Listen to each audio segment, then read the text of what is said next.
عمر ابن عبد العزیز کا دور ہے اور صبح عید ہونے والی ہے، چاند ہو چکا ہے، چاند ہو چکا ہے، صبح عید ہونے والی ہے۔ عمر ابن عبد العزیز کی بیوی کہتی ہے دیکھو آپ کے پاس بھی کپڑے نہیں ہیں پہننے کو، میرے پاس بھی نہیں ہے، ہم اور آپ تو پرانے کپڑے پہن لیں گے، لیکن بچہ نئے کپڑے کی ضد کر رہا، بچے کے لیے تو نیا کپڑا ہونا چاہیے، پڑوس کے بچے نئے کپڑا پہنیں گے اور امیر المومنین کا بیٹا پرانے کپڑے۔ کہا میری بیوی بیت المال سے مجھے اتنی تنخواہ نہیں ملتی کہ میں اس سے اپنے بچے کو نیا کپڑا پہنا سکوں۔ بیوی نے کہا امیر المومنین نے 1 مہینے کی تنخواہ ایڈوانس لے لیجیے، اگلے مہینے مت لیجیے گا۔ کہا بیوی مشورہ اچھا دے رہی ہو، ہوتا ہے کبھی کبھی لوگ کسی کے یہاں کام کرتے ہیں، صاحب میری بیوی بیمار ہے 1 مہینے کی ایڈوانس تنخواہ دے دو، ہم دھیرے دھیرے کٹا دیں گے، کوئی بری بات نہیں ہے اگر مالک راضی ہو جائے تو۔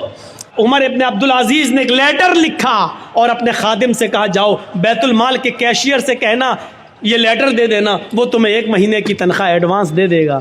امیر المومنین خوش تھے، عمر ابن عبد العزیز کے 1 مہینے کی تنخواہ ایڈوانس، اور وہ تو میرا خادم ہے وہ تو دے ہی دے گا، جب ہم نے آرڈر دے دیا لکھ کے دے دیا تو وہ دے دے گا۔ جیسے یہ لیٹر کیشیئر کے ہاتھ میں آتا ہے اس نے پڑھا خزانچی نے، اس میں لکھا ہے کہ کل عید ہے، میرے بچے کے پاس نئے کپڑے نہیں ہیں پہننے کے لیے، لہٰذا مجھے 1 مہینے کی تنخواہ ایڈوانس دے دو، اگلے مہینے مت دینا، اس مہینے کے اندر کاٹ لینا۔ اس خزانچی نے اس لیٹر کو پڑھنے کے بعد اندر جا کر اسی لیٹر کے پیچھے کچھ لکھ دیا اور لکھنے کے بعد اس کو لفافے میں بند کر کے کیا جاؤ اس کو دے دینا عمر ابن عبد العزیز کو۔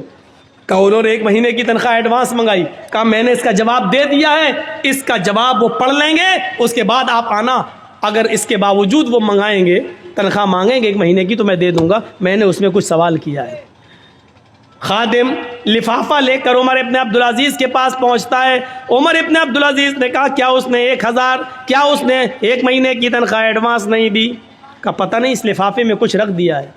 لفافہ کھولا تو کیا دیکھتے ہیں کہ میرے ہی لفافے میرے ہی لیٹر کے پیچھے کچھ اور لکھا ہے، اس کو پڑھتے ہیں، اس میں لکھا ہوا ہے عمر ابن عبد العزیز امیر المومنین، آپ کا حکم سراخوں پر، آپ کو 1 مہینے 5 مہینے 6 مہینے آپ جتنی کہیں اتنی تنخواہ میں دینے کے لیے آزاد ہوں، میں دینے کے لیے تیار ہوں۔ امیر المومنین آپ نے لکھا ہے کہ میرے بچے کے پاس نئے کپڑے نہیں ہیں پہننے کے لیے، اس لیے مجھے 1 مہینے کی تنخواہ ایڈوانس دے دو، اگلے مہینے کاٹ لینا، لیکن آپ نے یہ نہیں لکھا اگلے مہینے تک اگر آپ زندہ نہ رہے، اگلا مہینہ شروع ہونے سے پہلے اگر آپ کا انتقال ہو گیا تو 1 مہینہ جو ایڈوانس تنخواہ آپ کے پاس جائے گی اس تنخواہ کو واپس کون کرے گا؟ اس کا ضمانتی کون ہے؟ اس تنخواہ کو بیت المال میں جمع کون کرے گا؟ کاش یہ واقعات مودی نے پڑھے ہوتے، یہ واقعات یوگی نے پڑھے ہوتے تو ان کو پتہ چلتا کہ اسلامی حکمرانوں کی تاریخ کیسی گزری ہے۔ یہ بیچارے 10 اور 20 لاکھ کا سوٹ بوٹ پہن کر امریکہ کے پرائم منسٹر کا سواگت کرنے والے لوگ کیا جانے کہ حکومتیں کیسے چلائی جاتی ہیں۔ حکومت چلانا سیکھنا ہے تو سیکھو عمر ابن عبد العزیز سے، سیکھو حضرت عمر فاروق سے، اور انہی سے سیکھی تھی مہاتما گاندھی جی نے۔ اسی لیے تو کہا تھا باپو نے کہ اگر دیش میں خون خرابہ بند کرنا چاہتے ہو، امن و سکون چاہتے ہو تو حضرت عمر فاروق جیسا قانون نافذ کر دو، دیش کے اندر خون خرابہ بند ہو جائے گا۔ یہ مہاتما گاندھی نے جملے کہے ہیں، ستر اہنسا کے اندر آج بھی لکھے ہوئے ہیں۔ میرے بھائیوں آج صورتحال یہ ہے کہ وجے مالیا باہر بیٹھا ہوا ہے، دیش کی یہ ساری چیزیں لے کر باہر بیٹھا ہوا ہے، آج پورے دیش کے گوداموں کو اڈانی و امبانی کے سپرد کر دیا جا رہا ہے اور دیش کا چوکیدار کچھ بولنے کے لیے تیار نہیں ہے۔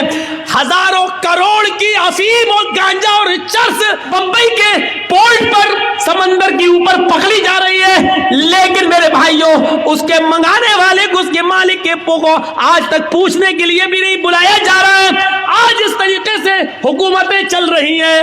ایک حکومت وہ بھی تھی کہ حضرت عمر فاروق کا بیٹا ملک شام کے اندر تھا اور اس نے رات کے اندر کھجور کو رس کو سڑایا، نچوڑا، وہ نبیذ بن گیا، صبح ہوتے ہوتے اس کے اندر نشہ آ گیا، اس کو معلوم نہیں تھا اور اس نے نبیذ پی لی۔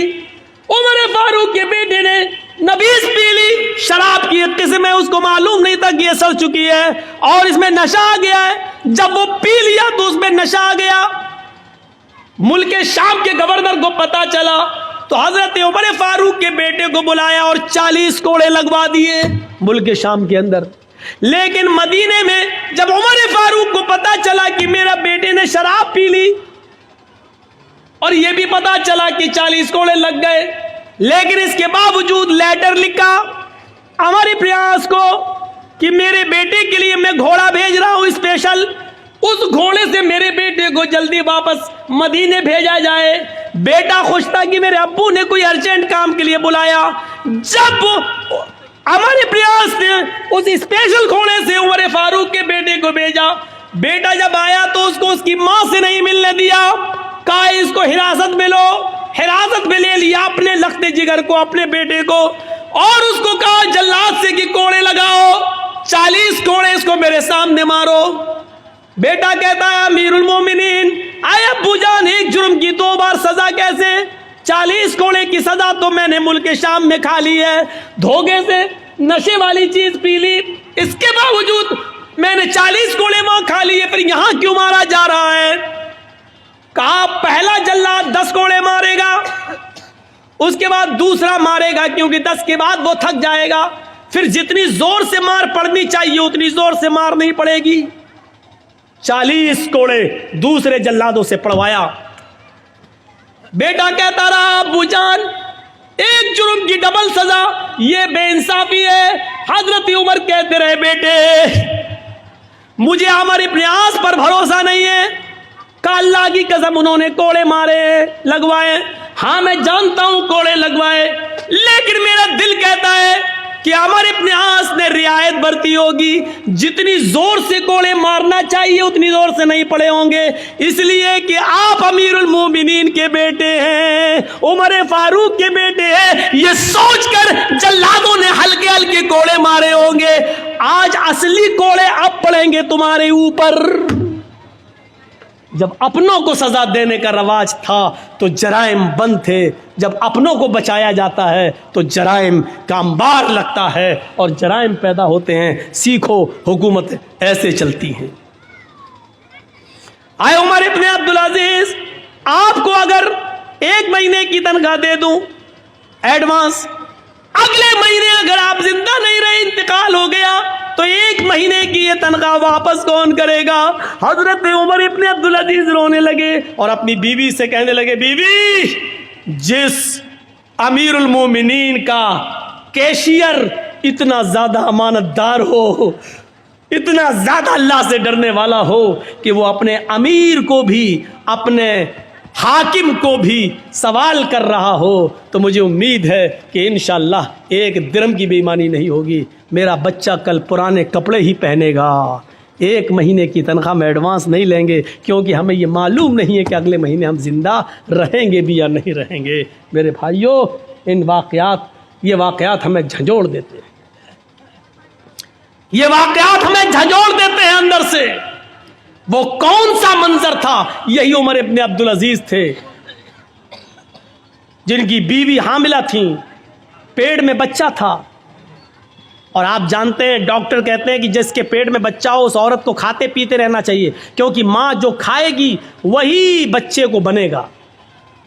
لیکن یہاں 4 دن سے ماں کو کچھ نہیں ملا. ڈر ہو گیا کہ یہ بچہ کہیں مر نہ جائے پیٹ میں. ماں کھائے گی تو بچے کو لگے گا، جب ماں ہی بھوکی ہے تو بچہ تو ویسے ہی مر جائے گا. عمر ابن عبدالعزیز کی بیوی کہتی ہیں اپنی خادمہ سے، خادمہ تمہارے مالک تو مجھے کچھ دیں گے نہیں، ایسا کرو بیت المال سے میں چلی جاؤ، اور سنو یہ واقعہ جھنجھوڑ دے گا. بیت المال میں چلی جاؤ، 1 پیالہ دودھ وہاں کے خزانچی سے کیشیئر سے لے آؤ، دیکھو اگر میں نے دودھ نہیں پیا کچھ کھایا نہیں تو پیٹ کا بچہ مر جائے گا جو امانت ہے. رات کی تاریکی میں خادمہ نکلتی ہے اور بیت المال کے کیشیئر سے کہتی ہے، بیت المال کے خزانچی سے کہتی ہے کہ 1 پیالہ دودھ دے دو. ہماری مالکن عمر ابن عبدالعزیز کی بیوی کو حمل ہے، پیٹ میں بچہ 4 دن سے کچھ نہیں کھایا، بچہ کہیں بھوک کی وجہ سے مر نہ جائے.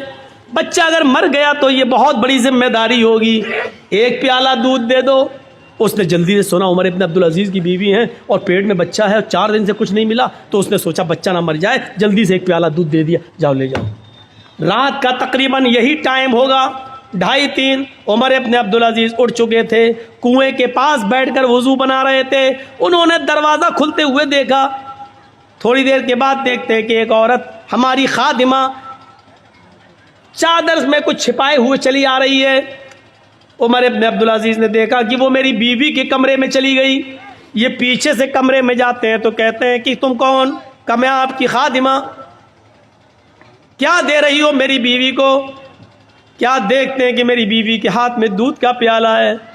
عمر ابن عبد العزیز نے کہا تمہیں اس ذات کی قسم جس کے قبضے میں ہم تم دونوں کی جان ہے، جب تک مجھے حساب نہ دے دو کہ یہ دودھ کہاں سے آیا میں تمہیں پینے کی اجازت نہیں دیتا. عمر ابن عبد العزیز کی بیوی نے دودھ کا پیالہ روک لیا. کہا امیر المومنین میری نیت پہ شک مت کریے، 4 دن سے صرف پانی پی رہی ہوں، کھانے پینے کو کچھ نہیں ہے. آپ کی امانت میرے پیٹ میں پل رہی ہے. اگر یہ بھوکی رہ گئی، اگر مجھے کچھ نہیں ملا تو اس کی بھی پرورش نہیں ہوگی اور یہ پیٹ میں مر جائے گا. اس لیے میں نے 1 پیالہ دودھ بیت المال سے منگوا لیا. فرمایا میری بیوی بیت المال کے 1 پیالہ دودھ کو لینے کے لیے ہمیں بیت المال کے سارے مسلمانوں کو جمع کرنا پڑے گا. جب وہ ہمیں خوشی خوشی اجازت دے دیں کہ 1 پیالہ دودھ تم اپنی بیوی کو دے سکتے ہو تب تمہارے لیے جائز ہوگا، بنا ان کی اجازت کے ہم تمہیں دودھ نہیں دے سکتے. کہ امیر المومنین آپ نے اتنے دن خدمت کی ہے، کیا آپ کو اجازت نہیں دیں گے؟ دیکھیے مجھے ڈر ہے کہ یہ بچہ کہیں مر نہ جائے، اس لیے مجھے پینے کی اجازت دیجیے. اچھا چلیے ادھار ہی صحیح، جب آپ کو تنخواہ ملے گی تو 1 پیالہ دودھ وہاں واپس کر دیا جائے گا. عمر ابن عبد العزیز کہتے نہیں، یہ بنا اجازت کے دودھ لیا گیا ہے، اس لیے اس کو بھی لینے کے لیے اجازت لینا پڑے گی. یہ دودھ یہاں لاؤ. جب چھیننے لگے تو بیوی دینا نہیں چاہ رہی تھی اور قسم دے کر کہتی ہے آپ کو اللہ کا واسطہ 1 پیالہ دودھ پی کر اس بچے کی جان بچا لینے دیجئے مجھے. عمر ابن عبد العزیز نے دودھ کا پیالہ چھین کر دونوں ہاتھ اس کے چھوڑ دیے اور چھین ہی لیا اور اپنے ہاتھ میں لینے کے بعد کہا ہرگز نہیں. کہا امیر المومنین پھر آپ یقین کر لیجئے کہ یہ بچہ مر جائے گا، یقین کر لیجئے کہ یہ بچہ مر جائے گا. عمر ابن عبد العزیز نے کہا اگر یہ پیالہ تمہیں دے دوں تو؟ کہا پھر اس بچے کے بچنے کی امید ہے. عمر ابن عبد العزیز کہتے ہیں آنکھوں میں آنسو آ گئے.